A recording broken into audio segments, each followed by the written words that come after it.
জননীং শারদাং দেবীং রামকৃষ্ণং জগদ্গুরুং পাদপদ্মে তয়ো শ্রিত্বা প্রণমামি মুহুর্মুহুঃ।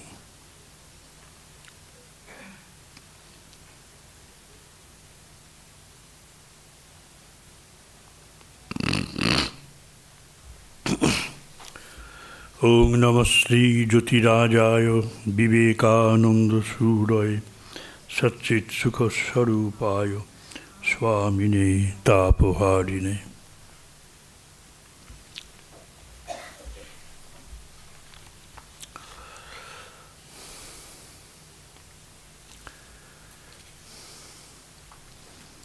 আমাদের 4 জুলাই শেষ হয়েছে একটি খুব কঠিন কথা দিয়ে। স্বামীজি বলছেন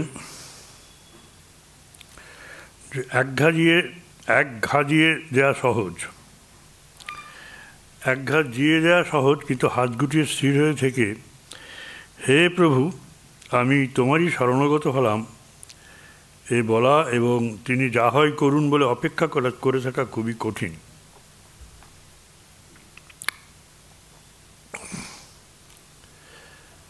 এক ঘা দিয়ে দেওয়া সহজ, রিটালিয়েশন হলো, কিন্তু হাত গুটিয়ে স্থির হয়ে থেকে হে প্রভু আমি তোমারই শরণাগত হলাম, তিনি যা হয় করুন, মানে তিনিই কর্তা, এই বলে অপেক্ষা করে থাকা খুবই কঠিন।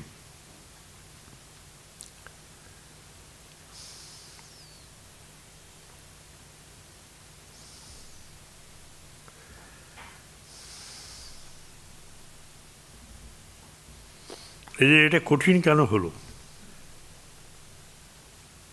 তিনি কঠিন কেন হলো?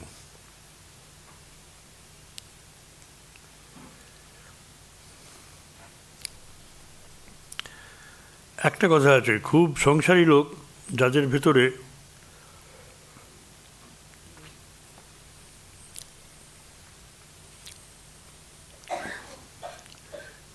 ঈশ্বর ভাবনা নেই, একেবারে জড়,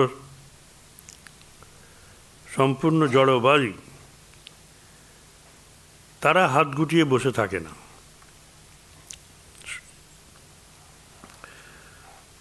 যেমন আঘাত আসে তেমন প্রতিঘাত করে, কিন্তু হে প্রভু আমি তোমারই শরণাগত হলাম এবং তিনি যা হয় করুন। আমরা অনেক সময় বলি তো তিনি যা হয় করুন আমি তোমারই শরণাগত হলাম, তো দেখা গেল যে দুঃখ আরও বেড়ে গেল।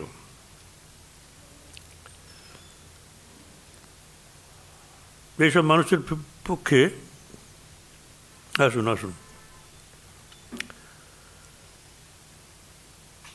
এইসব মানুষের পক্ষে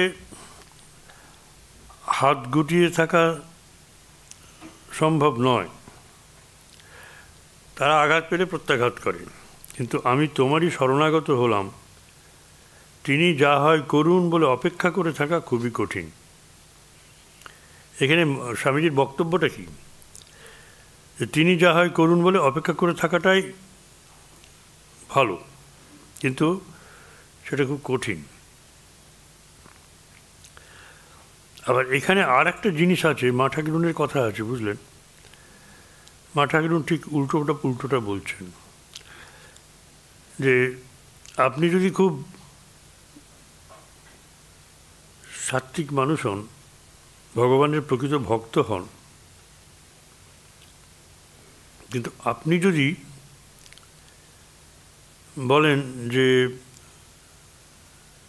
বিনা দোষে আমি এরকম শাস্তি পাচ্ছি, প্রভু তুমি যা করো তুমি করো, তিনি যা হয় করুন, ব্যাস, এই বলে যদি অপেক্ষা করে থাকেন, দেখবেন যে প্রভুর আঘাত অসহনীয়, এবং আপনার পক্ষেও তখন, সেই ভক্তের পক্ষেও তখন সেটা সহ্য করা কঠিন হয়। তার আঘাত নেমে আসেন, তার উপর যখন ভাত দেওয়া হয় তিনি প্রত্যাঘাতটা করেন অত্যন্ত কঠোরভাবে। মা ঠাকুরুনও বলছেন যে কখনো ভগবান তুমি এর প্রতিবিধান করো, এই কথা বলে অপেক্ষা করা খুব কঠিন। কঠিন মানে কি, করা উচিতও নয়। মায়ের একটা কথা রয়েছে যে সব ভগবানের হাতে ছেড়ে দিলাম, আপনি যদি সত্যিই ভক্ত হন, সাধু প্রকৃতির লোক হন, তাহলে ভগবান তাকে যে শাস্তি দেবে সেটা দেখে আপনি অবাক হয়ে যাবেন। এবং এক্স্যাক্টলি এই ঘটনা ঘটেছিল বিজয়কৃষ্ণ গোস্বামীর জীবনে। উনি তখন গয়াতে ছিলেন, সাধারণত ওনারা পাহাড়ে ছিলেন। সে পাহাড়েতে অনেক সাধু সন্ন্যাসীরা থাকেন। তিনি ওই ঘটনাটা বলছে শহরে ঘটল। আমাদের একটি সাধু একাদশীর পারানি একাদশী করেছেন, তার পরের দিন তিনি গেছেন শহরে, নদীতে স্নান করে তিনি ভিক্ষে করছেন যে তার ইয়েতে কিন্তু নারায়ণ শিলা রয়েছে, গলায় ঝুলছে। তাকে ভোগ দিয়ে তিনি উপবাস ভঙ্গ করবেন। তিনি গেছেন, তা একটা মিষ্টির দোকানে গিয়েছেন। ব্যাস, আমাকে কিছু ভিক্ষে দাও। একাদশী ছিল, আজকে একাদশীর ব্রত, উপবাস হবে, ভঙ্গ হবে, আমি আমার নারায়ণ দেবতাকে ভোগ দেবো। তা সেই দোকান মানে সেই ময়রা মালিক খুব উগ্র প্রকৃতির, এই সাধু সন্ন্যাসীদের বিশ্বাস নেই। তিনি তাকে খুব গালাগালি দিয়েছেন। তিনি সব শুনে তাকে জাস্ট একটি কথা বললেন, আমি শ্রীহরির কাছে আবেদন জানালাম, তিনি এর বিচার করবেন।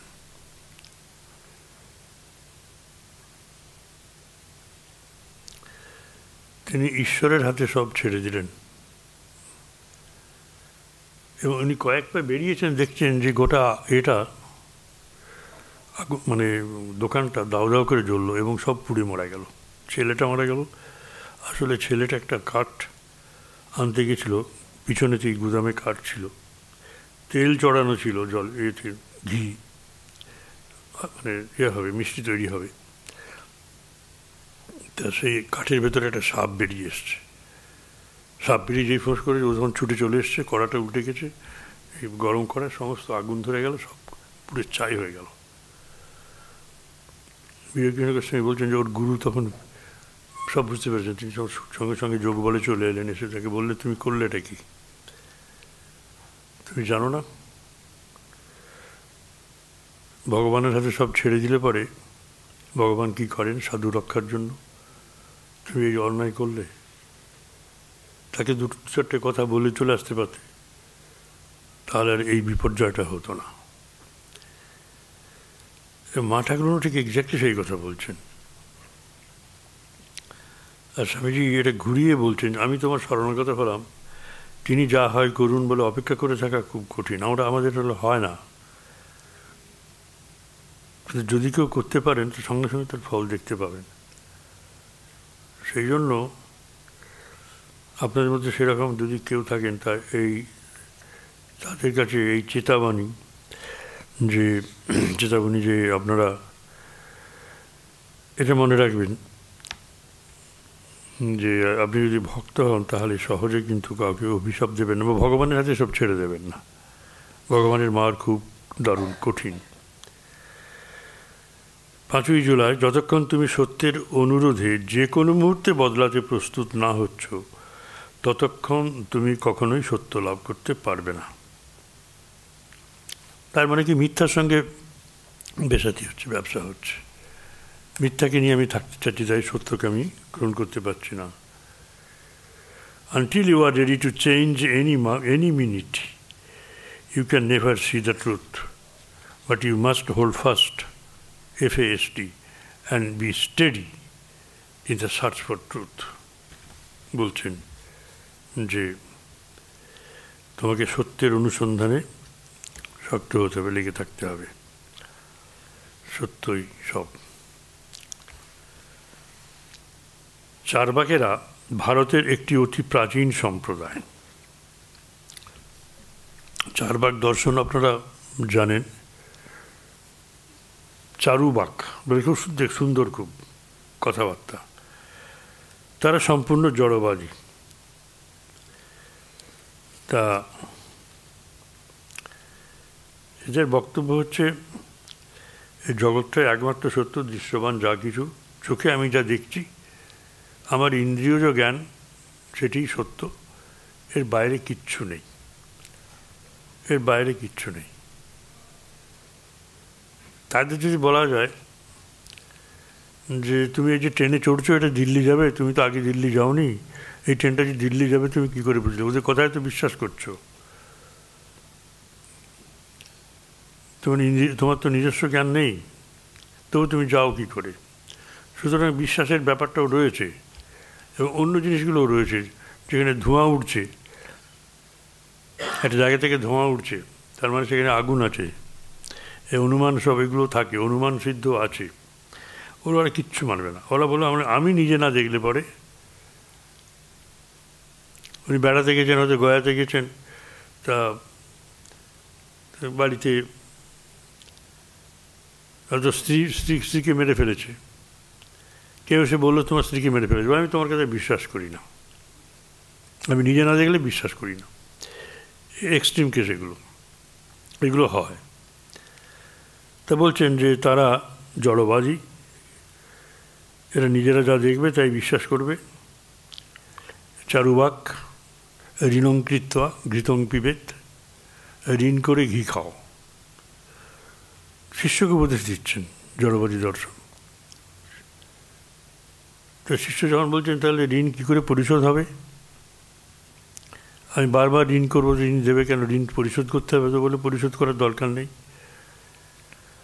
বলে তো যদি গুড়েনও তাড়য়তি, যদি লাঠি নিয়ে তেড়ে আসে, তখন গুরু বলছেন, এই জড়বাদী গুরু, যে কিং তয়া ন ঘৃতং পিতম, ঋণ করে তুমি ঘি খেয়েছো, সে না নিজে খেয়ে তোমাকে খাইয়েছে, আর সেই তোমাকে মারতে আসবে, তুমি কি তার ঘি খাওনি?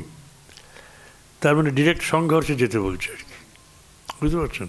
এইরকম, এই হচ্ছে চারবাক দর্শন। গুরু এইভাবে শিক্ষা দিতেন, কিং তয়ান ঘৃতং পিতং, সে নিজে না খেয়ে তোমাকে খাইয়েছে, তুমি শক্ত সমর্থ হয়েছো, সেই তোমাকে মারতে আসবে, তুমি তার ঘি খাওনি, তুমি তো শক্ত সামর্থ্য হয়েছে, তুমি প্রতিবাদ করো, তাকে হটিয়ে দাও। এই সব অনাচার, সে সম্প্রদায় এখন লুপ্ত হয়ে গেছে। অনাচার হলে পরেও এরা নতুনভাবে এখন নতুনভাবে প্রেজেন্ট আছে। সে সম্প্রদায় লুপ্ত হয়ে গেছে, তাদের অধিকাংশ গ্রন্থও লুপ্ত হয়ে গেছে। শুধু ওই কথাটা জেগে আছে, ঋণং কৃত্বা ঘৃতং পিবেত, তার বাকিগুলোও নেই। বাকিগুলোকে আমার মাস্টারমশাই বলেছিলেন, সংস্কৃতের টিচার। তাদের মতে আত্মা, দেহ এসব ভৌতিক শক্তি থেকে উৎপন্ন, সুতরাং দেহের নাশে আত্মার নাশ। তো মন এবং বুদ্ধি যদি ভৌতিক শক্তি থেকে আসে, তাহলে আত্মাও কেন আসবে না? এইটাই ওদের সবচেয়ে বড় যুক্তি। কিন্তু এই যুক্তির পিছনে বেদান্ত সুন্দর বলেছে, আমি পরে আসবো। ওরা বলছে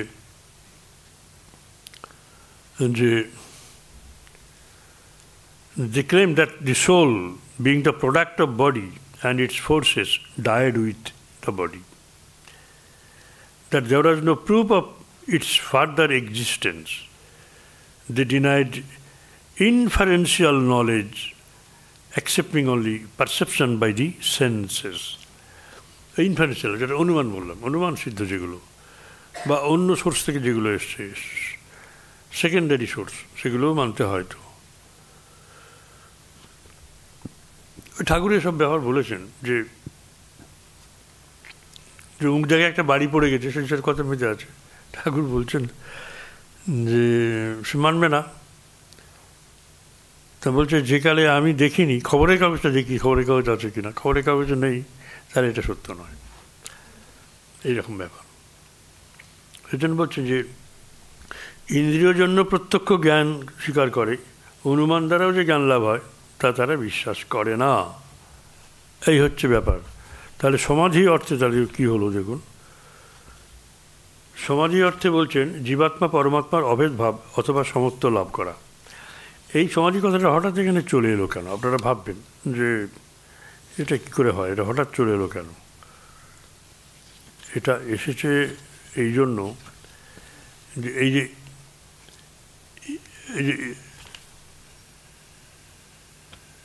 এই যে বলছে যে ইন্দ্রিয়জন্য জ্ঞান, দেহের নাশের, আত্মা এবং দেহ দুটোই এই ফিজিক্যাল পাওয়ার থেকে এসেছে। পাওয়ারটা ফিজিক্যাল।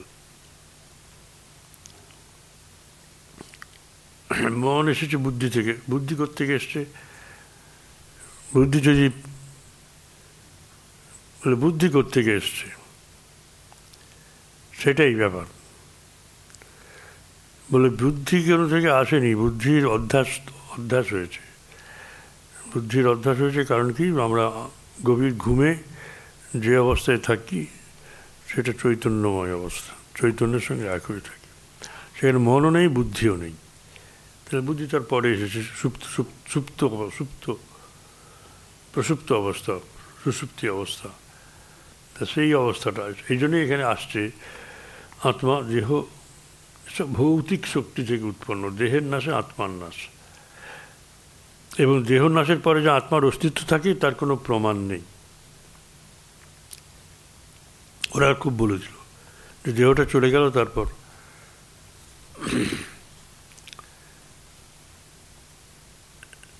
এখন তার উত্তরটা খুব সোজা। উত্তরটা আমরা প্রতিনিয়ত সবাই দেখছি, সবাই জানি, আমরাও অনেকবার এখানে বলেছি যে দেখুন আমাদের নিদ্রার সময়ে নিত্য প্রলয় হয়, নিত্য প্রলয়।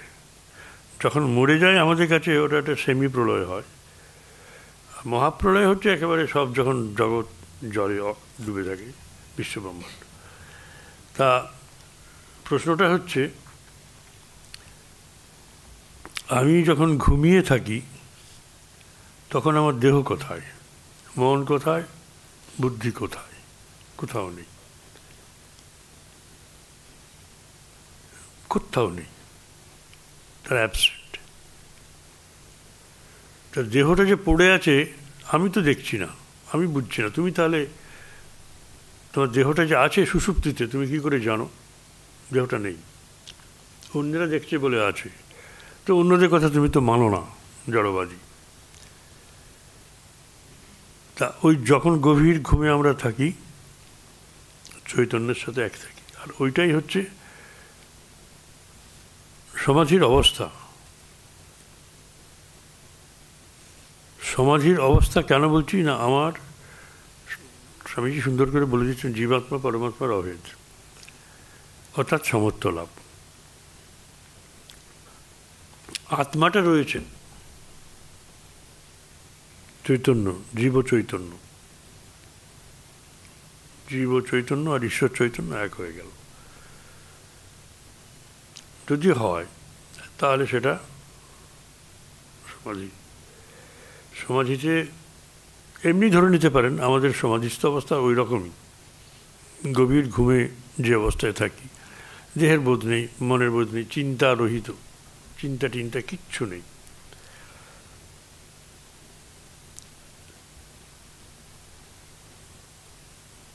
এবং ওই অবস্থাটাই তো আমাদের, সেখানে তো দেহ নাশ হয়ে গেছে। আমার কাছে দেহ নাশ, অস্বীকার করার উপায় নেই, দেহ নষ্ট হয়ে গেছে। আবার যখন চৈতন্য ফিরে এলেন শরীরে, মনে, বুদ্ধিতে, আমি জেগে উঠলাম, আমার বুদ্ধি আবার সেই কাজ করছে, মন কাজ করছে, শরীরটা চালাচ্ছে, শরীরটাকে ওরা চালাচ্ছে।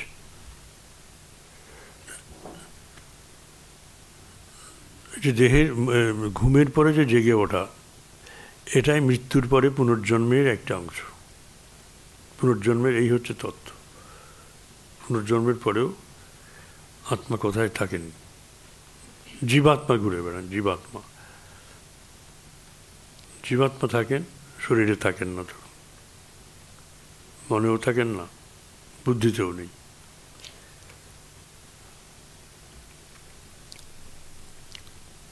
এখানে যদি শুধু বলতেন যে গভীর ঘুমে আমরা সমাধির অবস্থায় যাই, সেটা সত্যের অপলাপ হতো। স্বামীজি সেজন্য সুন্দর জেনে দিলেন যে পরমাত্মার সঙ্গে এক হয়ে থাকে, মহাবিশ্বের সঙ্গে এক হয়ে থাকে। পরমাত্মা মানে ব্রহ্ম চৈতন্য, ব্রহ্ম চৈতন্য মানে ম্যাক্রো রিয়েলিটি, বিশ্ব ব্রহ্মাণ্ডের পিছনে সত্য।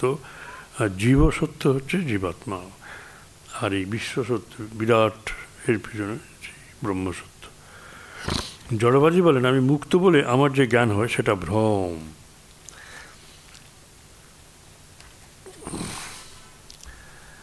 বিজ্ঞানবাদী বলেন, মানে আইডিয়ালিস্ট বলেন যে আমি বদ্ধ বলে যে জ্ঞান হয় সেটাই ভ্রম।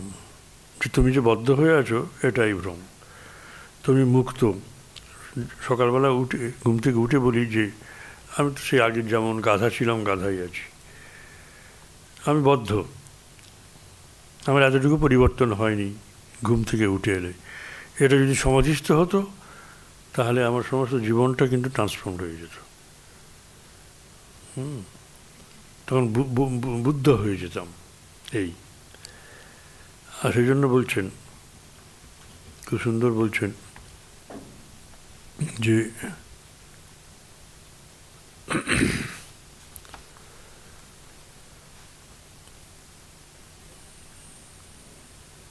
Voice of freedom is a delusion. এখন তার কাউন্টার আর্গুমেন্ট হচ্ছে the voice that tells of bondage is delusion. Voice মানে জ্ঞান বলছেন, যে জ্ঞান সেটা হয় মুক্ত বলে যে জ্ঞান হয় সেটা হচ্ছে ভ্রম। আর যারা চৈতন্যবাদী তারা বলছেন যে তোমার যে বদ্ধ বলে যে ধারণাটা হয়েছে সেটাই ভ্রম। এটা বিজ্ঞানবাদী বলছেন। যারা বেদান্তবাদী বলছেন তুমি মুক্ত এবং বদ্ধ দুটোই। অর্থাৎ তুমি যখন জেগে আছো, জাগ্রত অবস্থাতে আছো, তুমি তখন একেবারে পুরোপুরি বদ্ধ। আবার তুমি যখন গভীর ঘুমে যাচ্ছ তুমি তখন মুক্ত। ব্যবহারিক ভূমিতে তুমি কখনোই মুক্ত নও, কিন্তু পারমার্থিক বা আধ্যাত্মিক ভূমিতে তুমি নিত্য মুক্ত। আমরা নিত্য মুক্তির অবস্থায় 4-5 ঘন্টা তো থাকি রাত্রেবেলা গভীর ঘুমে, মুক্ত অবস্থায় থাকি। মুক্তি ও বন্ধন উভয়েরই পারে চলে যাও। এগুলো খুব সরলীকরণ হচ্ছে, কিন্তু বোঝার জন্য আর কি, সাধারণের জন্য এই উদাহরণটা দেওয়া হচ্ছে। মুক্তি ও বন্ধন উভয়ের পারে যাও। আমরাই শিবস্বরূপ, অতীন্দ্রিয়, অবিনাশী জ্ঞানস্বরূপ। We are Shiv, we are immortal knowledge beyond the senses, ইন্দ্রিয়ের বাইরে। এবং infinite power is back of every one. পিছনে অনন্ত শক্তি আছে আমাদের প্রত্যেকের পিছনে, সেই অনন্ত সমুদ্র একটা বাড়ি বিন্দুর পিছনে যেমন আছে। সেই জন্যই বলছেন যে pray to mother and it will come to you. ব্যাস, তুমি মায়ের কাছে প্রার্থনা করো। মাই আদ্যাশক্তি কিনা, কারণ পুরুষ চৈতন্য স্বরূপ জড়, তাকে মা শক্তি দিয়ে মুক্ত করে করছে, চৈতন্যবান করছেন। এই মায়েরই জগৎটা খেলা। এই যে মায়ের যে কনসেপ্ট, আদ্যাশক্তির যে কনসেপ্ট, সেটাই কিন্তু ঈশ্বরের concept. The first reality seen through Maya. It is Kali or it is ঈশ্বর বা হিরণ্যগর্ভ এসব বলে। আমরাই শিবস্বরূপ। আর প্রার্থনা করো, ওই শক্তি তোমাকে আসবে। বলছেন, ও মাদার, গিভার অফ বাক, বলছেন হে মা তো বাগীশ্বরী, গিভার অফ বাক, বাগীশ্বরী, তুমি স্বয়ম্ভু, দাও সেলফ এক্সিস্টেন্ট, তোমার কেউ নেই, স্রষ্টা নেই। তুমি আমার জিহ্বায় বাঘ রূপে আবির্ভূত হও, কাম অ্যাজ দি বাক আপন মাই লিপস। কি সুন্দর ইংরেজি।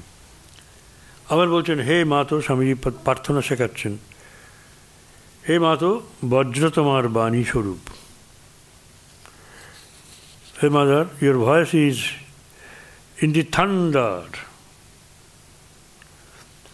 তুমি আমার ভিতরে আবির্ভূত হও। কাম দাও ইন মি, আমার ভিতরে এসো।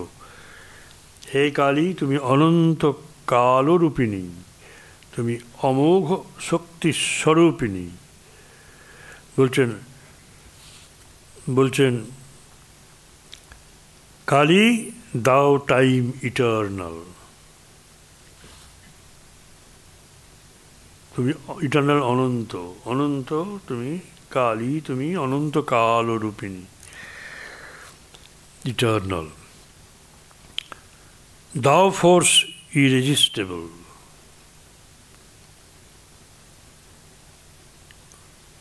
শক্তি, পাওয়ার। দাও ফোর্স ইরেজিস্টেবল, শক্তি, পাওয়ার। অমোঘ, ইরেজিস্টেবল, ওটা ফলবেই, ব্যর্থ হবে না, মোঘ হবে না, ব্যর্থ নয়, অমোঘ শক্তিস্বর স্বরূপিণী।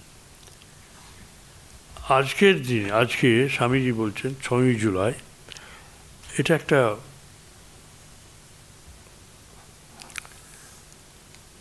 খুব অনেকের পক্ষে হয়তো কঠিন চ্যাপ্টার মনে হবে, কিন্তু স্বামীজি যখন ব্যাখ্যা করছেন তখন আমাদের বুঝতেই হবে। বেদান্ত সূত্রের, ব্যাসকৃত বেদান্ত সূত্রের সাংকর ভাষ্য অবলম্বন করিয়া উপদেশ দিলেন।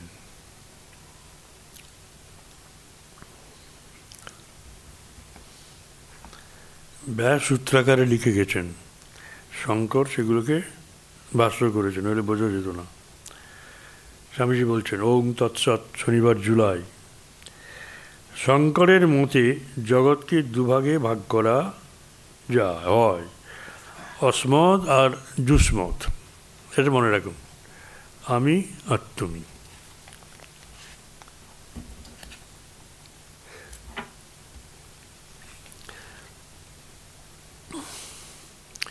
আমি হচ্ছি সাবজেক্ট আর তুমি হচ্ছ যুষ্মত, তুমি হচ্ছ অবজেক্ট। আর তুমি যখন আমাকে দেখছো তখন আমি অবজেক্ট হচ্ছি, তুমি সাবজেক্ট হচ্ছ, এগুলো এরকম হয়। কিন্তু ব্যাপারটা হচ্ছে এইরকম, অসমত যুষ্মত প্রতীতম, যেখানে নেই, তুমিও নেই আমিও নেই, সব এক চৈতন্য, সেটি আসল রূপ।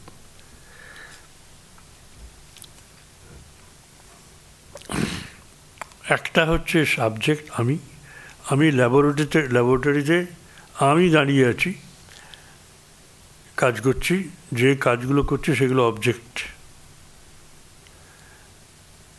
একটা হয়তো কাঠের খণ্ডকে নিয়ে সেটা ছোট্ট অংশটা বের করার চেষ্টা করছি,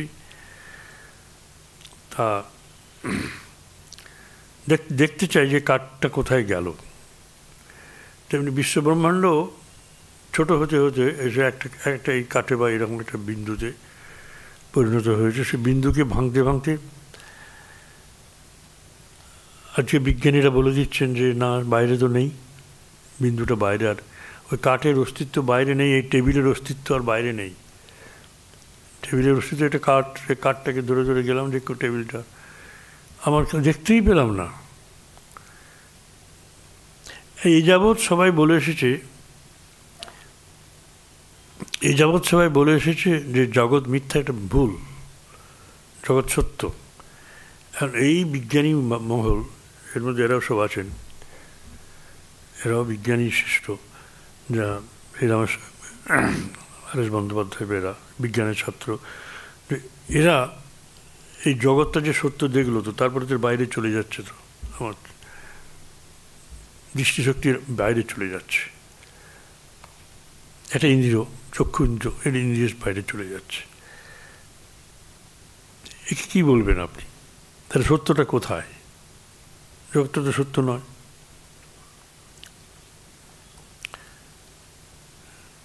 জগৎটা সত্য নয়, এই জগৎটা মিথ্যা। কেন? As an object. বোঝা গেল? As an object. আচ্ছা, আমি যা কিছু দেখছি আমার চারদিকে, including my body, anything away from me is object. Away মানে এই হাতটাও কিন্তু অবজেক্ট, হাতটাও অবজেক্ট। হাতটাও আমি নই, আমি মানে চৈতন্য, চৈতন্যটাই অবজেক্ট, সাবজেক্ট। আমি যেটা একদম চৈতন্য গভীর ঘুমে পর্যন্ত যায়, এরা সব যেতে পারে না, সেইখানে যেটা থাকে সেটাই সাবজেক্ট, সেটাই হচ্ছে বিষয়ী। সাবজেক্ট হচ্ছে বিষয়ী, আর বাকি সব বিষয়, অবজেক্ট, টু বি নোন, নোয়েবল। এটা আমরা সবাই বুঝি। কিন্তু আইনস্টাইন এসে যখন বলে দিলেন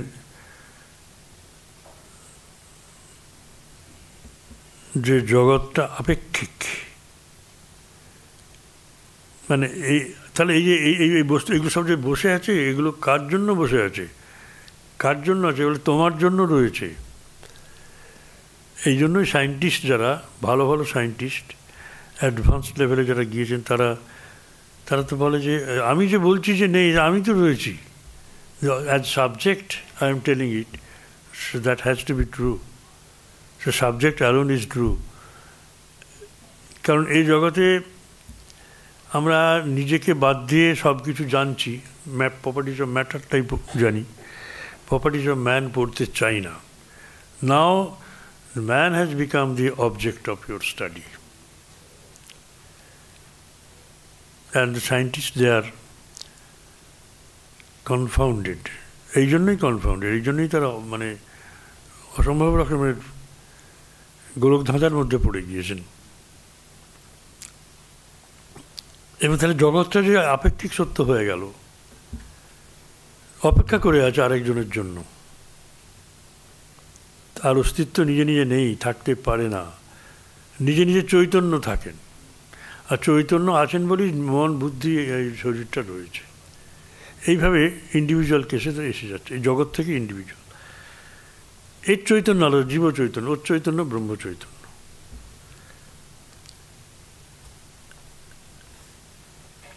এই অসমদ আর যুসমদ, সাবজেক্টের অবজেক্ট। একটু বোঝা গেল তো? কঠিন, কিন্তু কঠিন হলেও এটা বুঝতে হবে। এবং এই জন্যই হাইজেনবার্গের তত্ত্ব আর এক ধাপ এগিয়ে গিয়ে বললেন যে এই জগতের সমস্ত নিয়ম সব গাঁজাখোর, মানে গাঁজা খামখেয়ালি, এসব গাঁজাখোর খামখেয়ালি, সব একদম খামখেয়ালের সব সৃষ্টি।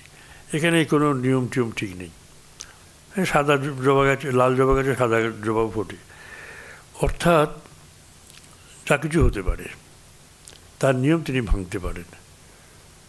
আনসার্টেন, তার মানে কি? মায়াবাদটা এস্টাবলিশড হয়ে গেল।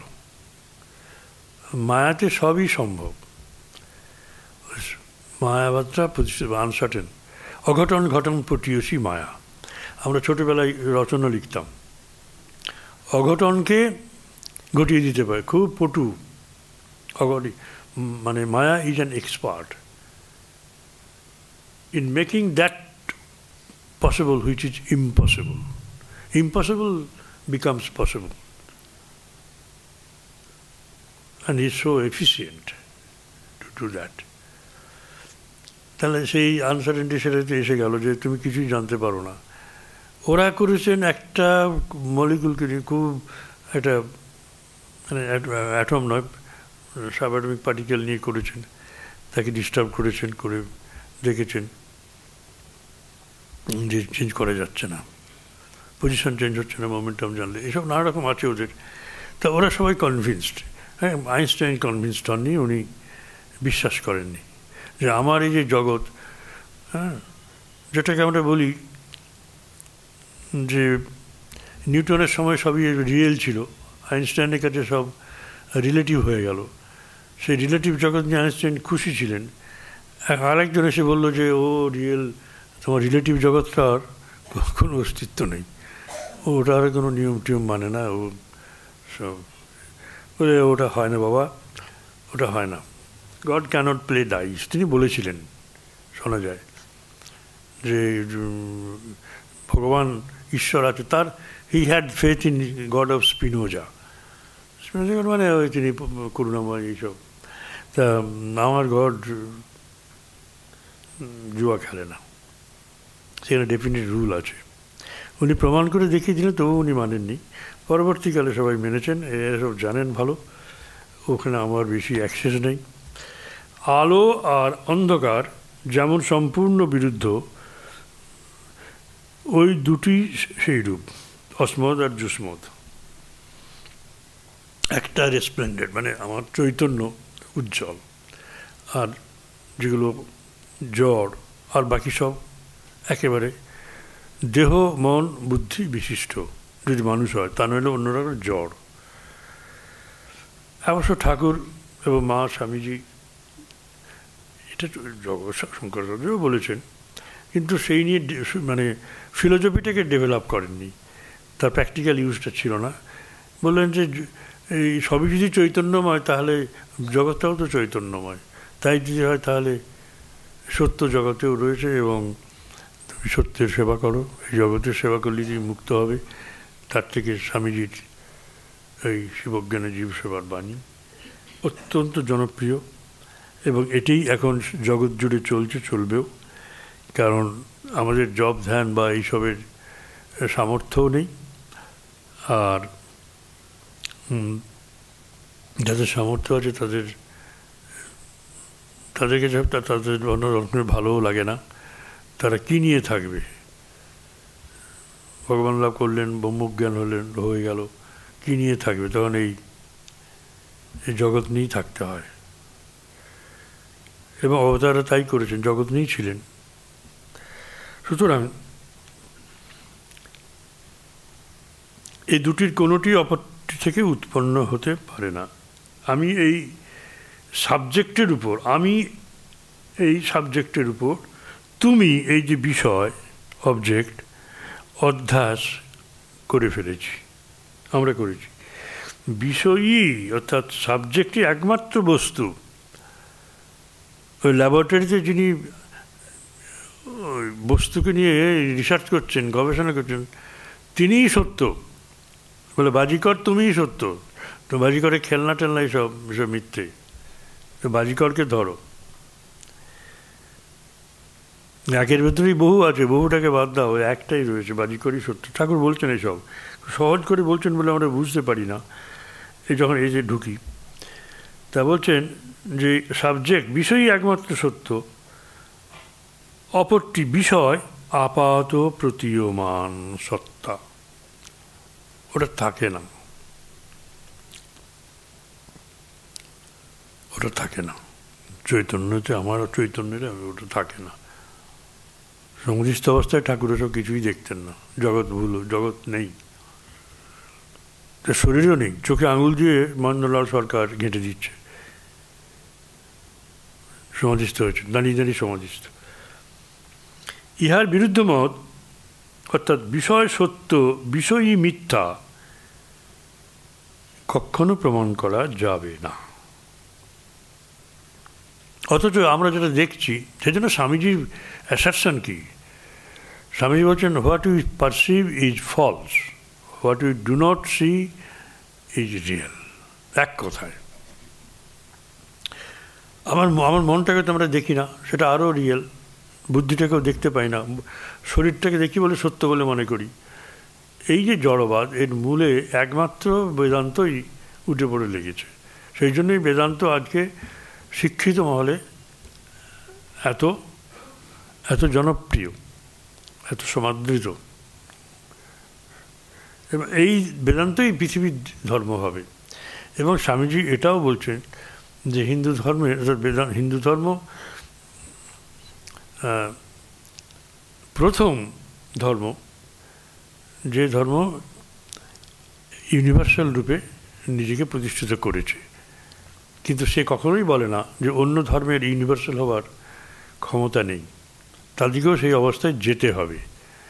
এই অবস্থায় গেলে পরে এটা একমাত্র বিজ্ঞান দ্বারা সমর্থিত। এতকাল বিজ্ঞানের সাথে ধর্মের যে লড়াই হয়েছিল চার্চের সঙ্গে, সায়েন্সের বিজ্ঞানীদের, কত লোক, কত বড় বড় বিজ্ঞানীকে মেরে ফেলেছে। যারা বেঁচেছিলেন তারা তাদের মত চেঞ্জ করেছিলেন। পৃথিবীটা ঘুরছে, সূর্যটা স্থির আছে, ওটা মানে না। আর সবচেয়ে আঘাত খেয়েছিল চার্চ যখন ডারউইনের, সেটা অনেক পরে, সেই জন্যই তখন একটু স্তীমিত হয়ে গেছে, এদের প্রভাব বেড়েছে, যে ক্রম বিকাশবাদ, থিওরি অফ ইভলিউশন, ওরা তো বলছে যে man, God has created man out of his own image. সে ঈশ্বরের পুত্র, আমরা ঈশ্বর থেকে আমরা সব এসেছি, ঈশ্বরের পুত্র। তা তুমি বলছো যে কেঁচো থেকে আমরা হয়েছি, হ্যাঁ, বানর থেকে আমরা হয়েছি, শিম্পাঞ্জি থেকে। আমরা এত ডেসপিকেবল, আমাদের অবস্থায় এত খারাপ, এটা কি করে হয়? কিন্তু এর বিরুদ্ধে তখন কিছু বলতে পারেনি, সেই জন্য ডারউইনের থিওরিটা রয়ে গেল, বুঝলেন? ওকে যদি বলতো উইধকরণে তোমাকে মেরে ফেলবো, এরকমই তো ছিল। চার্চের সঙ্গে রিলিজিয়ানের সঙ্গে বিজ্ঞানের সম্পর্ক খুব অহিনেকুল, কিন্তু প্রথম থেকেই আমাদের এটা ছিল। কিন্তু স্বামীজি, একমাত্র স্বামীজি, যিনি এই বেদান্তকে এই একেবারে বিজ্ঞান ভিত্তিক করে, আমি যেমনভাবে বলছি আর কি, এইভাবে করলেন যে ল্যাবরেটরিতে তুমি বিষয় নিয়ে আলোচনা করছো, তুমি নিজে বিষয়, এবং এই তোমার ল্যাবরেটরি বস্তু এটা আর কিছু নয়, এই জগতের বিশ্বব্রহ্মাণ্ডের একটা ক্ষুদ্রতম অংশ, ওর মধ্যেই তুমি বিশাল বিশ্বকে দেখতে পাবে। ভাণ্ড যেখানে যা আছে, ব্রহ্মাণ্ডে তাই আছে, একটা ছোট্ট পার্টিকেলের মধ্যে বিশ্বব্রহ্মাণ্ডের সমস্ত কিছু আছে। একটা শুক্র কণার ভেতরেতে আমাদের সমস্ত বডি এবং নেচারগুলো সব রয়ে গেছে। We cannot go beyond that. বলছেন এই প্রমাণ কিছুতেই করতে পারো না, জড় পদার্থ এবং বহির্জগৎ শুধু আত্মারই অবস্থা বিশেষ। কী অবস্থা দেখুন, অদ্ভুত সব কথাবার্তা। এগুলোকে আপনারা নিজেরা পড়লে হয়তো একটু অসুবিধা হবে আপনাদের, সেই জন্য বলছেন যে matter and the external world are but the soul in a certain state, in reality that is only one. ব্যাস, সোজা। প্রকৃতপক্ষে একটি সত্তাই আছে, এই জড় পদার্থ এবং বহির্জগৎ শুধু আত্মারই একটা অবস্থা বিশেষ।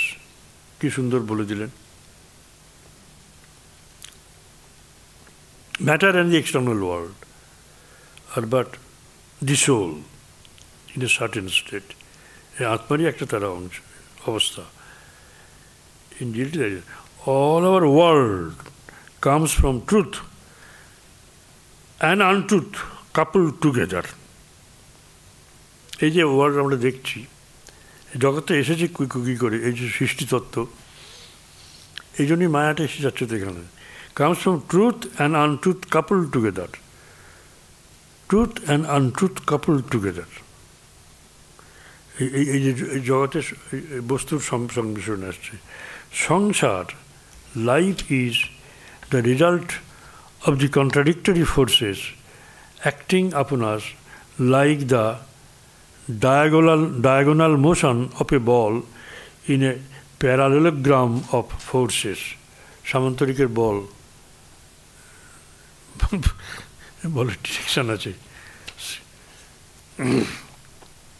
তা বাংলাটা হচ্ছে, দেখুন বাংলাটা আরও কঠিন, যে আমাদের অনুভূত এই জগৎ সত্য এবং মিথ্যার মিশ্রণে উৎপন্ন।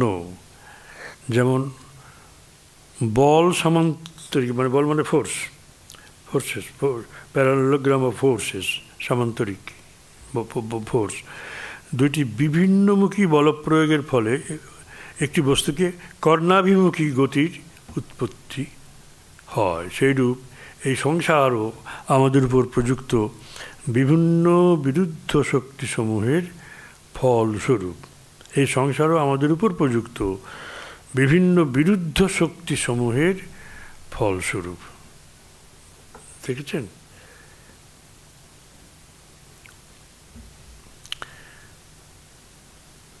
এই সংসার আমাদের উপর প্রযুক্ত বিভিন্ন বিরুদ্ধ শক্তিসমূহের ফলস্বরূপ। আপনার না তাইলে সংসার থাকে না।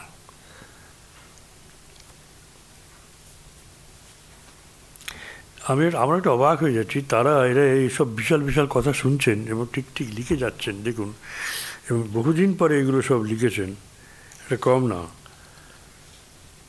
সংসারও life is the result of the contradictory forces acting upon us like the diagonal motion of a ball in a parallelogram of forces. The world is God and is real, but that is not the world we see. Just as we see silver in the mother of pearl where it is not. ব্যাস, দেখুন, এই যে বলছেন এই জগৎ ব্রহ্মস্বরূপ ও সত্য, এই জগৎ ব্রহ্মস্বরূপ ও সত্য।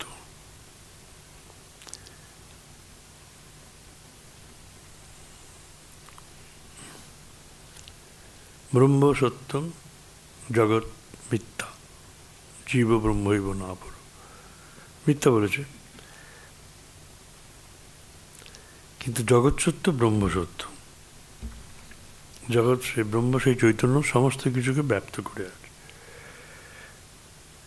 তেমনি আমাদেরও ব্রহ্মে জগৎভ্রম হয়েছে। কীরকম না, যেমন শুক্তিতে রজতভ্রম হয়, একেই বলে অধ্যাস। অধ্যাসটা হচ্ছে এমন একটা জিনিস উৎপন্ন হচ্ছে যেটা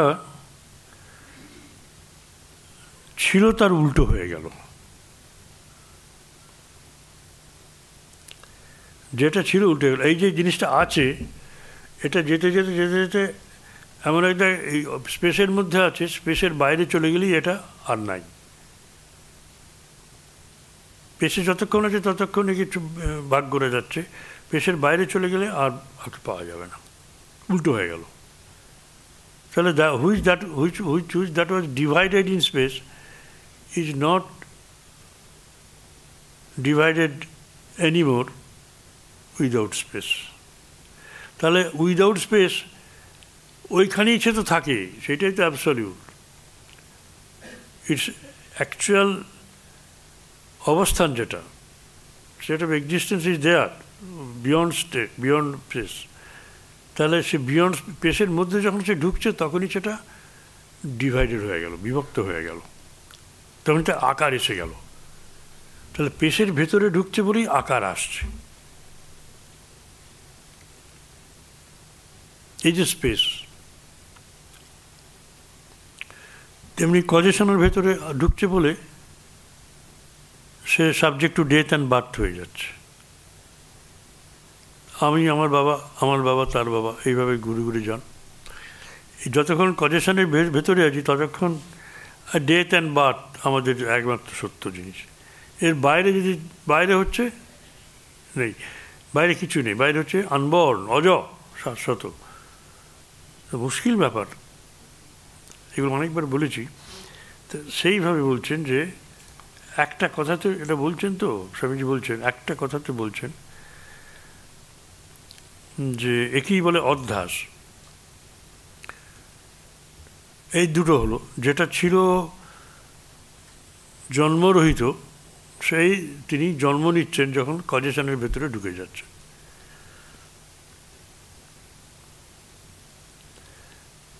আবার টাইমের ভেতরে যখন ঢুকে যাচ্ছে, আমরা সবাই আমাদের ছোট ছোট টাইম নিয়ে থাকি। আমার জন্ম, আমি মৃত্যু বরণ করব যেদিন, আমার অস্তিত্ব এইটুকু। মোগল সাম্রাজ্যের পতন, তার অস্তিত্ব, মোগল সাম্রাজ্যের ইতিহাস কি, বাবর থেকে বাহাদুর শাহ, এই টাইমটাই হচ্ছে মোগল সাম্রাজ্যের টাইম। তার জগতের টাইম কি এইটুকু? তাহলে এর বাইরে তার জগতে যখন আসেনি তখন কী ছিল? মোগল সাম্রাজ্য যখন আসেনি তখন ওর টাইমটা কোথায় ছিল? টাইমের বাইরে এরা নেই, এদের বাড়তি হয়নি। মানে টাইম যখনই টাইমে প্রবেশ করেছে এদের জন্ম হয়েছে। Time is eternal. So time, আমি এতে 3টে আর্টিকেল, 3টে অবজারভেশন দিয়েছি পরপর এই টাইম নিয়ে। এই 2-3 মাস আগে হয়তো বেরিয়েছে, যদি পারেন দেখে নেবেন। এই জন্য টাইমটা সেই জন্য অদ্ভুত জিনিস। টাইমের ভেতরে আমরা সবাই সাবজেক্ট টু চেঞ্জ। যেই জন্মালাম অমনি মরতে হবে, মরবার দিকে ছুটছি। That is the only fate that we have inherited from our father আর পেরেন্টস, সো টু সে। আমাদের জন্ম না হলে তো আমাদের তো ওইভাবে মৃত্যুর দিকে যেতে হতো না। তাহলে বাবাই আমাদের জন্ম দিয়ে মৃত্যুর হাতে ঠেলে দিচ্ছেন। মৃত্যুবে তাং দদামি, আমি তোমাকে মৃত্যুর হাতে দিলাম। পিতার দ্বারাই আমরা সবাই মৃত্যুর হাতে সমর্পিত। এটি হচ্ছে আসল সত্য। তো জন্মটা হচ্ছে আমাদের প্রত্যেকের পিতা নেই। ওই যে টাইম কজেশনের ভেতরে এলাম, একটা টাইমের ভেতরে এলাম, আমি তখন যেই জন্মে গেলাম আমাকে যেতে হচ্ছে, আমার I have to fulfil my job. তাহলে যেটা আনচেঞ্জ ছিল সেটা টাইমের ভেতরে গিয়ে চেঞ্জলেস হয়ে গেল, চেঞ্জিং হয়ে গেল।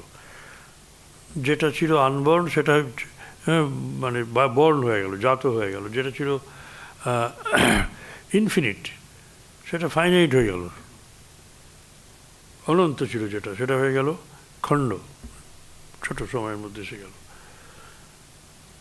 তাহলে এই যে 3টে স্পেস টাইম কন্ডিশন, এইগুলোই এরা যখন ইন্টারাক্ট করছে, যেটা অখণ্ড সেটাকে খণ্ড করে দেখাচ্ছে, যেটা চেঞ্জলেস সেটাকে চেঞ্জিং করে দেখাচ্ছে, যেটা ইনফিনিট সেটাকে ফাইনাইট করে দেখাচ্ছে। এইটাই মায়া, এইটাই অধ্যাস হয়ে গেল। এই যে মায়া বললেই সবাই চিৎকার করে। রবীন্দ্রনাথ তো মায়াকে নিয়ে হাসি ঠাট্টা করেছেন। তাহলে মায়া জিনিসটা আমি বুঝি না, এসব কী হচ্ছে। না বোঝার কিছু নেই। যে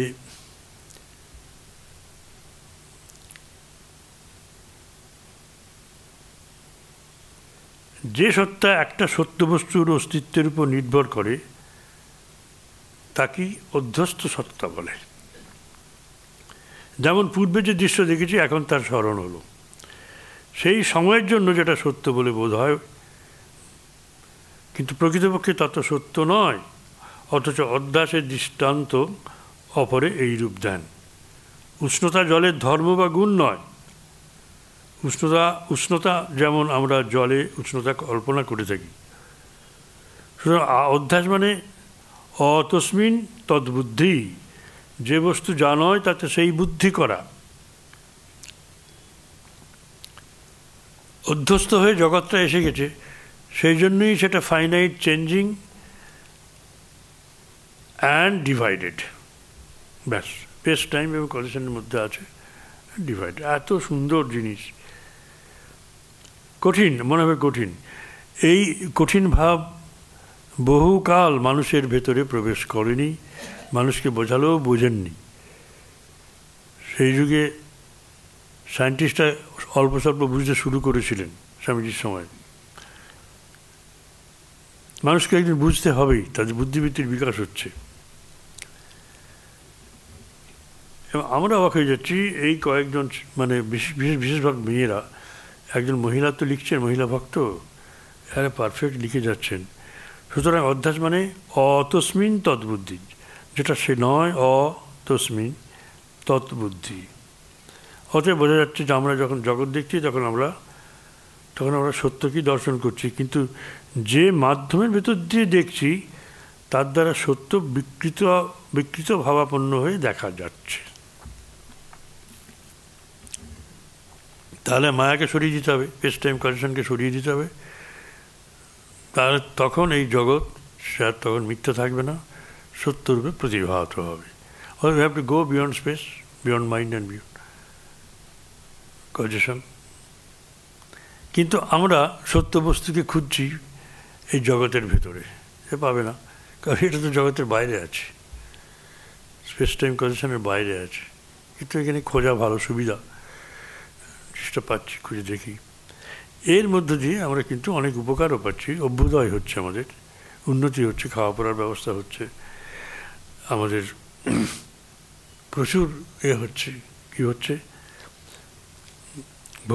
ভোগজীবন সমৃদ্ধ হচ্ছে, শান্তি আসছে, সেইভাবে আবার অশান্তিও আসছে। তুমি নিজেকে বাইরে বিষয়রূপে প্রক্ষেপ না করে কখনো নিজেকে জানতে পারো না।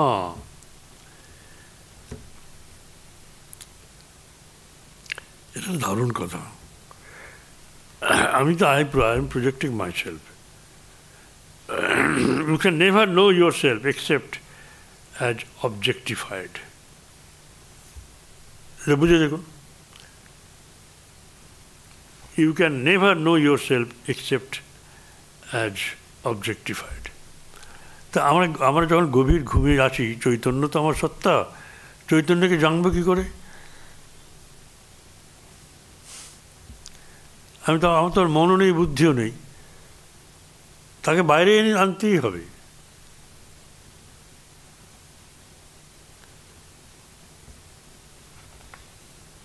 You can never know yourself except an objectified. আমি যখন ঘুমিয়েছিলাম তখন তো কিছু জানিনি, তাহলে আমার এই যে বডি, এটা কি অবলম্বন করে তো ওই অবস্থায় গিয়েছি, তাহলে এখানেই আছে সেটা। তো by living in this world I'll go to that state of samadhi through proper procedure. তো স্বামীজি আমাদের বলে দিলেন যে জ্ঞানযোগ, ভক্তিযোগ, রাজযোগ, কর্মযোগ, যে কোনো একটা বা সব মিলিয়ে তুমি করতে পারো। That way you can purify your mind. আমি স্বামীজি বললেন আরও সুবিধা হয় যদি if you can purify your work. শুভ কাজে সকলকে নিয়ে থাকো, সকলের অভাব পূরণ করো, নিজের অভাব পূরণ হবে, মন শান্ত হবে, শুদ্ধ হবে, এবং শুদ্ধ মন নিয়ে ঠাকুর করে বসলে পরই মন হু করে চলে যাবে কোথায়? অনন্ত লোকে। অর্থাৎ ঘুমের বাইরে, নিদ্রার বাইরে চলে যাবে, নিদ্রার মধ্যে চলে যাবে, অর্থাৎ স্পেসের বাইরে যাবে, কজেশনের বাইরে যাবে, টাইমের বাইরে চলে যাবে, মায়ার বাইরে চলে যাবে। এটাই এগুলোই মায়া, স্টেটমেন্ট অফ ফ্যাক্ট। আমরা সত্যভাবে দেখছি না তো, এতদিন দেখা হয়নি। একমাত্র দেখুন, একমাত্র আইনস্টাইনের এই চোখ তো ছিল, এই বেদান্তের চোখ তার ছিল। স্বামীজি বলছেন মায়া ইজ স্টেটমেন্ট অফ ফ্যাক্ট। কেউ আমরা বিশ্বাস করিনি, এখনও তার ব্যাখ্যা করি না, কিন্তু ব্যাখ্যাটা খুব সুন্দর। এই সূর্য উঠছে, এটাকে ব্যাখ্যা করুন না, স্টেটমেন্ট অফ ফ্যাক্ট। সূর্য উঠলেই আমি তাকে দেখতে পাবো না, সেখানে 1,86,000 মাইল বেগে আলোটা আসছে, 8 মিনিট কয়েক সেকেন্ড পরে আমি দেখছি তাকে উঠবার। তাহলে 8 মিনিট 16 সেকেন্ড তার আগে তো সূর্যটা মরে গেছে। সেই সূর্যটা জ্যোতিটা, রশ্মিটাকে দেখছি আমি, শুধু ইমেজটাকে দেখছি, সূর্যকে তো দেখতে পাবো না। সূর্যকে আমি দেখব কী করে? সে তো অনেক দূরে আছে। আলোটা এসে যখন পড়ছে তখনই তাকে দেখছি, 8 মিনিট পরে তাকে দেখছি, 8 মিনিট আগে মরে যাওয়া সূর্যকে দেখছি। এইটাই আপেক্ষিক, এইটাই আপেক্ষিক স্টেটমেন্ট অফ ফ্যাক্ট। আমি তো দেখতে পাচ্ছি, এইটা দেখছি, টেবিলটাকে দেখছি, এটাই মায়া। আমি মায়া কী করে? অ্যানালিসিস করো, এটা পাবে না। ছোটো ছোটো ছোটো বিলিয়ন স্পেসের বাইরে চলে যাবে, দেখতে পাবে না। এর মহাপুরুষ মানে আধিকারিক পুরুষ স্বামীজি। এই statement of fact, Maya is statement of fact, অদ্ভুত একটা জিনিস। এর দ্বারা তিনি সব ব্যাখ্যা করে দিয়ে গেছেন।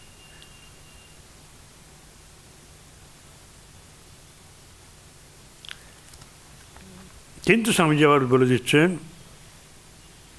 You can never know yourself except an objectified. When we, মানে আমরা যেটাকে দেখি সেটা তো আমাদের অবজেক্টিভ, মানে আমাদের চক্ষুকর্ণ, অর্থাৎ ইন্দ্রিয় জ্ঞানের ভেতরে আসতে হবে। তো তাই দেখবো কী করে? When we mistake one thing for another, we always take the thing before us as the real, never the unseen. আনসিনকে তো রিয়েল বলি না, সব যেগুলো দেখতে পাই সেগুলোকেই রিয়েল বলি। এইটাই হচ্ছে problem. Thus we mistake the object for the subject. সাবজেক্টটাকে ভুলে যায়, মানে এইগুলোই এরাই সব। This Atman never becomes the object.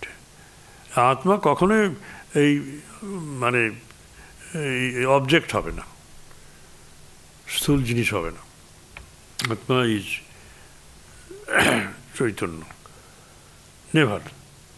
Mind is the internal sense. Mind কিন্তু একটা অবজেক্ট, মাইন্ডকে আমরা দেখি, বুদ্ধিকেও দেখি। The other senses are its instruments. Mind হচ্ছে চক্ষু, কর্ণ, জিহ্বা, নাসিকা, ত্বক, বাক্পানি, পাদপায়ু, উপস্থ, এরা এই 10টা ইন্দ্রিয়ের রাজা, এইকে কন্ট্রোল করে, ঘোরায়। In the subject